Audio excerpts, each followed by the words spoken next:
الله وبركاته.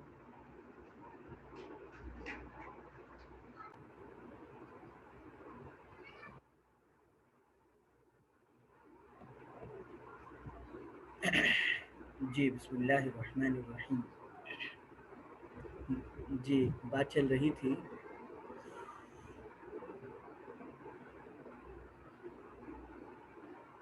صرف کبیر اور صرف صغیر. تو آج صرف کبیر اور صرف صغیر کی تعریف دیکھ لیجیے ایک دفعہ پھر، تاکہ ہم پھر اس کو سامنے رکھ کے چل سکیں. کسی بھی باب کی وہ گردان جس میں اس باب سے استعمال ہونے والی صرف کبیروں کا پہلا صیغہ ذکر ہو. ٹھیک ہے، یہ تو ہو گئے صرف صغیر. اب ہم صرف صغیر کی تعریف، اب ہم صرف صغیر کو دیکھیں گے. یہ میرے پاس صرف العزیز کتاب ہے، میں نے آپ کو ویسے بھی بھیج دی تھی، تو آپ اس میں دیکھ سکتی ہیں کھول کے. مجرد کے کل 6 ابواب بنتے ہیں جو عام طور پر جو صرف کے ماہرین ہیں وہ استعمال کرتے ہیں. ٹھیک ہے، جو عام طور پر صرف کے ماہرین استعمال کرتے ہیں 6، جن میں سے پہلا باب یہ ہے. اور 6 بابوں کا فرق کس سے ہوتا ہے؟ اس وزن سے جو ہم نے ترازو مقرر کیا ہے صرف والوں نے کسی بھی چیز کو تولنے کے لیے. ٹھیک ہے، فعال یفعلو یہ پہلا باب. ٹھیک ہے، یہ پہلے باب مطلب اس کو ہم اس نظم سے لے کے چل رہے ہیں. تو یعنی ماضی کے تینوں حروف پر فتح ہوتا ہے اور مضارع کے عین کلمہ پہ کسرہ ہوتا ہے. ٹھیک ہے، امید یہ بات سمجھ میں آ گئی. اب جیسے میں نے پہلے عرض کیا تھا تعریف میں کہ بھئی صرف صغیر وہ ہوتی ہے کہ جس میں صرف کبیروں کا پہلا صیغہ ذکر ہو. تو چونکہ ہمارا یہ سبق سمجھانے کے لیے ہے، اس لیے تھوڑا سا میں سمجھانے کے انداز میں آپ کو بات کروں گا. باقی یہ اصل تو اس کا تقاضا ہے اس کو یاد کرنا. لیکن چونکہ سمجھ لیجئے تو دیکھیں ضربہ سب سے پہلے صرف کبیر جو استعمال ہوتی ہے وہ فعل ماضی کی ہوتی ہے. تو ماضی کی صرف کبیر کا پہلا صیغہ ضربہ معلوم کا. اور ادھر آ جائیں، یہ جو جی ایک منٹ میں نے سکرین شیئر نہیں کی، سکرین شیئر جی اب دیکھ لیجیے تاکہ آپ کے سامنے. جی دیکھیں پہلا صیغہ ضربہ فعل ماضی معلوم کا،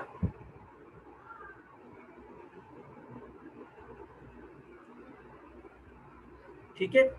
اچھا، اور دوسرا صیغہ معلوم کا ضربہ اور مجہول کا ضریبہ. یہ دیکھیں آپ کے سامنے. اچھا،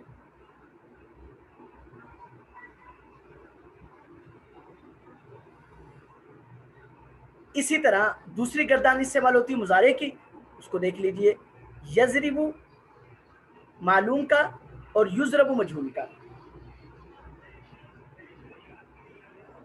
اچھا، تیسری گردان استعمال ہوتی ہے اس پہ فاعل کی تو ضارب. چوتھی گردان اس میں مفعول کی مضروب. جو جس نظم سے ہم چل رہے ہیں تو پانچویں گردان اس میں جہد بلم کی، تو اس میں معلوم اور مجہول دونوں. لم یضرب لم یضرب پہلا صیغہ. پھر نفی غیر مؤکد معلوم کی، لا یضرب لا یضرب پہلے صیغے معلوم اور مجہول دونوں کے. اسی طرح پھر مؤکد با لن ناصبہ کی، لن یضربا لن یضرب. ٹھیک ہے. اچھا، پھر آگے امر. تو آپ میں سے اکثر نے علم الصرف اولین اور آخرین کا پڑھا ہوگا، تو اس میں جو ہے وہ تھوڑا سا اس سے تھوڑا سا فرق ہوتا ہے، لیکن بات وہی ہے. اس کو میں آپ کو اس انداز سے سمجھا دیتا ہوں کہ دیکھیں وہاں پہ کل 14 صیغے استعمال ہوتے ہیں. تو یہاں پر جو ترتیب کی ہوئی ہے ارشاد الصرف میں اور صرف العزیز میں وہ ہے حاضر کے 6 الگ کیے ہوئے ہیں امر میں، اور غائب اور متکلم کے کل 8 بنتے ہیں وہ الگ کیے ہوئے ہیں. تو اس اعتبار سے اضرب لتضرب. ٹھیک ہے. اچھا، اور معلوم کا اور معلوم کا اور مجہول کا، امر حاضر معلوم، امر حاضر مجہول. پھر غائب کا، امر حاضر معلوم غائب، امر غائب معلوم، امر غائب مجہول. لیضرب لیضرب، والنہی عنہ لا تضرب لا تضرب. اسی طرح نہیں حاضر معلوم، نہیں حاضر مجہول، نہیں غائب معلوم، نہیں غائب مجہول. لا یضرب لا یضرب. ٹھیک ہے. اچھا آگے ظرف کے ہیں، تو ظرف کے جو ہے نا علم الصرف اولین میں 3 صیغے استعمال ہوتے ہیں. یہاں پر بھی جی جو ہے نا مطلب ایک صیغہ جو ہے وہ اس کا اضافہ ہے، وہ جو ہے نا مطلب تصغیر کا. مضرب المضربانی مضارب، مضرب تصغیر. اسی طرح اعلیٰ میں 3 صیغے ہیں، یہاں پر 4 ہیں، تو وہ کوئی بات نہیں، آپ اس کو سامنے رکھیے گا کہ مضرب واحد کا، تثنیہ کا اور جمع کا. آگے مضربۃ مضربتان مضارب، یہ بھی مضربۃ مضراب مضرابان مضارب مضرب. آگے یہ ہیں، یہ تقریباً سیم استعمال ہوتے ہیں. کل 5 صیغے بنتے ہیں اس میں تفضیل کے. اضرب یہی وزن پہ، اضربان اضربون، ازارب ازیرب. ٹھیک ہے. والمؤنث منہ ضربا ضربیان ضربیات ضرب ضریبا، یہ کل یہ بھی 5 صیغے بنتے ہیں، اس میں تفضیل مؤنث ہے. آگے فعل تعجب کا یہ 3 صیغے استعمال ہوتے ہیں. ما اضربہ و اضرب به وضرب، یہ صرف صغیر ہوگی. تو ہم جو ہے عام طور پر گردانے جو ہیں جن کو ہم مطلب یوں سمجھ لیں کہ ہماری اہم جو ہے بحث ہوتی ہے وہ ہے یہ نہیں غائب تک، ماضی معلوم سے نہیں غائب مجہول تک. ان صیغوں کو آپ کے سامنے رکھیں. ٹھیک ہے. اچھا اب یہ صرف صغیر ہوگی. اچھا آگے ہے صرف کبیر. یہ صرف کبیر فعل ماضی معلوم، اس کو ذرا سمجھیے گا. اتنا تو الحمدللہ آپ کے علم میں ہوگا کہ کل 14 صیغے ہوتے ہیں. ٹھیک ہے.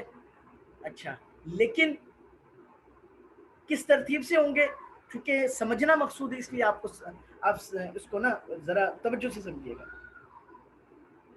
پہلی بات، ماضی فعل ماضی معلوم، اس کو صرف کبیر فعل ماضی معلوم. صرف کبیر عنوان کو سمجھیے گا. عنوان سے بات سمجھ میں آ جائے گی. یہ بات سمجھ میں آ رہی ہے نا جی سب کو؟ کہ بھئی بات سمجھ میں آ رہی ہے سب کو؟ کسی نے کوئی بات پر جی اچھا جی. صرف کبیر میں نے بتلایا تھا، صرف کبیر کی تعریف کر دی تھی آپ کے سامنے. اچھا پھر فعل، فعل ہے گردان. ماضی، اس کا مطلب کیا ہے کہ یہ جو گردان ہے یہ فائدہ دے گی گزرے ہوئے کسی کام کے بارے میں بتائے. اس میں جتنے بھی صیغے ہیں وہ زمانے گزشتہ گزرے زمانے کے بارے میں بتائے. معلوم، معلوم وہ ہوتی ہے جی کہ جس میں فاعل ذکر ہو، جس میں فاعل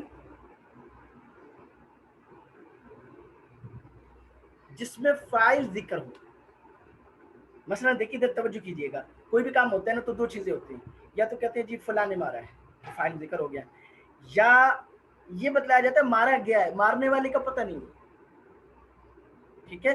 تو معلوم، تو اوپر عنوان کو ذہن میں رکھیں گی تو گردان کو وہ بہت ساری چیزیں آسان ہو جائیں گی. صرف کبیر تفصیلی صیغے 14 صیغے کل. اچھا فعل اسم کی نہیں، ماضی اس میں زمانہ گزشتہ ہوگا، معلوم جس میں فاعل کا ذکر ہوگا. ٹھیک ہے. اب دیکھیے، اب اس کو کل 14 صیغے بنتے ہیں. 6 غائب کے پہلے ذکر ہیں، پھر 6 حاضر کے ہیں، پھر 2 متکلم کے. یہ کیوں ہے؟ اس کی وجہ یہ ہے کہ اصل میں توجہ کیجیے گا کہ عربی زبان ایسی زبان ہے کہ جس میں واحد، تثنیہ اور جمع تینوں کے لیے الگ الگ الفاظ کا استعمال ہوتا ہے. یہ عربی زبان کی خصوصیت ہے. واحد، تثنیہ، جمع سب کے لیے الگ الگ صیغوں کا استعمال ہوتا ہے. مثلا ہم اردو میں کرتے ہیں جی ایک آدمی نے مارا. ٹھیک ہے. تو اس کے لیے ہم کہتے ہیں کہ جی مطلب جیسے مطلب تم نے مارا، تو نے مارا یا آپ نے مارا. لیکن جب جمع میں آتے ہیں تو دو اور جمع وہ برابر ہوتے ہیں، یعنی جو جمع والا کے لیے الفاظ استعمال ہوتے ہیں، انہوں نے مارا، ان دونوں نے مارا ہے، ان سب نے مارا ہے، یعنی ایک ہی چیز استعمال ہوتی ہے. آپ فارسی میں چلے جائیں تو فارسی میں بھی واحد اور جمع ہوتی ہے، تثنیہ نہیں ہوتی. تو یہ عربی زبان کی خصوصیت. اب جب ظاہر سی بات ہے جب واحد کے لیے الگ ہوگا، تثنیہ کے لیے الگ ہوگا، جمع کے لیے الگ ہوگا، ایک ترتیب یہ ہوگی تو کل 3 ہوگی. اچھا پھر غائب، پھر مذکر اور مؤنث الگ الگ ہے. واحد مؤنث ہے، واحد مذکر ہے، واحد تثنیہ مذکر ہے، تثنیہ مؤنث ہے، جمع مؤنث ہے، جمع مذکر ہے. تو اس اعتبار سے غائب کے بھی 6 صیغے بنتے ہیں، پہلے 3 مذکر کے، دوسرے 3 مؤنث کے. حاضر کے بھی 3 صیغے بنتے ہیں، پہلے جو ہے نا 7 سے لے کر 9 تک مذکر کے اور 10 سے لے کر 12 تک مؤنث کے. پھر متکلم جو ہے اس کے 2 صیغے ہوتے ہیں، واحد متکلم میں دونوں مذکر و مؤنث اس کے لیے ایک ہی صیغہ استعمال ہوتا ہے. اسی طرح جمع مؤنث، جمع متکلم، اس کے لیے بھی دونوں طرح کے صیغے استعمال ہوتے ہیں. جمع مذکر ہو یا مؤنث تو متکلم کا صیغہ ایک استعمال ہوتا ہے، جمع متکلم. ٹھیک ہے. اب ہم نے سمجھنا ہے اس گردان کو میری پہچان کیسے ہوگی. تو دیکھیں سب سے اہم چیز، میں آپ کو میری بات توجہ سمجھیے گا، بڑی اہم بات ہے، امید ہے کہ آپ کو یہ فائدہ دے گی. اصل میں ان گردانوں کی جتنی بھی علامتیں جو ہے نا ان کو ہم کر لیں، وہ علامتیں ہیں لیکن ان علامتوں کے ذریعے سے ہمیں پہچان صحیح نہیں ہو سکتی، یعنی اتنی اچھی طرح پہچان نہیں ہو سکتی. لیکن ایک طریقہ ہے، وہ کیا ہے؟ وہ یہ ہے کہ ہم ان گردانوں کو ایک دفعہ اپنے ذہن میں بٹھا لیں، ان صیغوں کو، اور پھر ایک ہی علامت ذہن میں رکھیں کہ ان کے وزن پر جو صیغہ آئے گا وہ اس گردان کا ہوگا، وہ یہ والا صیغہ ہوگا.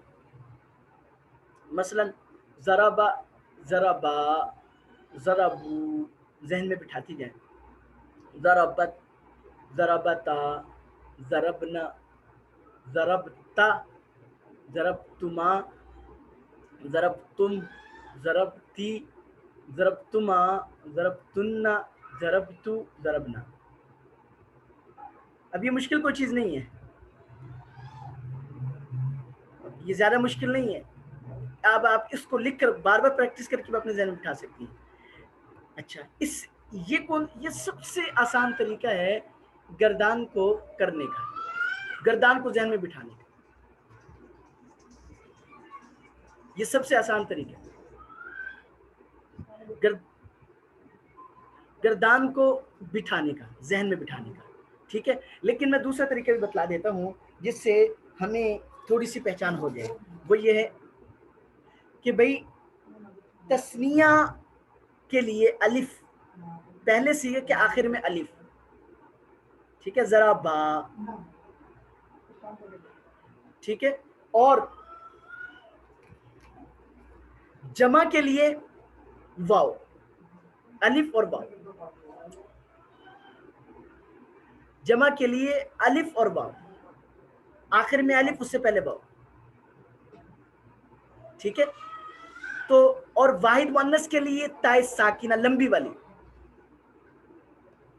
ٹھیک ہے. اور تثنیہ کے لیے، تثنیہ مؤنث کے لیے، تثنیہ مؤنث کے لیے کیا ہے؟ تا اور الف. اور جمع مؤنث کے لیے نون مفتوح. ٹھیک ہے.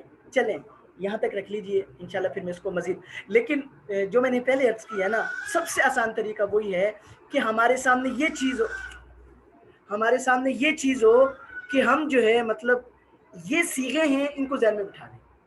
اللہ پاک سے دعا ہے کہ اللہ پاک مجھے بھی اور آپ کو بھی صحیح سمجھ نصیب فرمائے. جو کبھی بھی ایسی رہے گی انشاءاللہ پھر میں مزید عرض کروں گا. السلام علیکم ورحمۃ اللہ وبرکاتہ.